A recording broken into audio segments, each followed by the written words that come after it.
Hello, to resolution in the circuit given below, both the batteries are ideal. EMF E1 and battery 1 has a fixed value, but EMF E2 and of the battery 2 can vary between 1 to 10 volt. The graph gives the current through the two batteries a function of E2, but are not marked as which the point plot correspond to which the battery. But for both plots, current assumed to be negative when the direction of the current through the battery opposite to the direction of the battery EMF.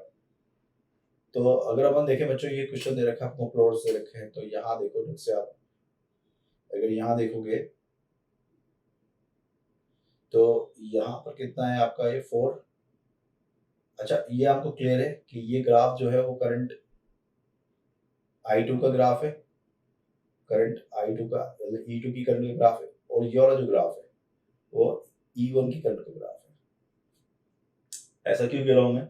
क्योंकि very कौन कर रहा है, ये कर रहा है, zero से चल रहे हैं हम, तो जीरो पे करंट, भाई ये तो कांस्टेंट वैल्यू का ईएमएफ है, तो इसकी तो करंट पॉजिटिव होगी। पॉजिटिव का मतलब इससे तो करंट बाहर आएगी, ठीक है, ये देगा जब तक इससे ज्यादा इसका ईएमएफ नहीं हो जाता, ठीक है। तो इसका मतलब हम अगर देखें ढंग से यहाँ पर, तो ये बात बहुत क्लियर होगी कि ये नेगेटिव तब होगा जब ईएमएफ E2 जो है वो 6 वोल्ट हो जाए, और इस पर इसकी करंट जीरो हो जाएगी।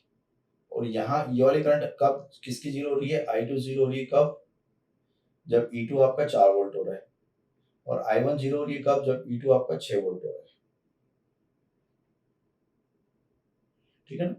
तो अगर अपन देखें यहाँ से, तो ये आपका 0 वोल्ट मान लेते हैं, तो यहाँ कितना हो गया आपका E1, और अगर ये 0 वोल्ट है तो यहाँ कितना हो गया आपका E2, ये E2।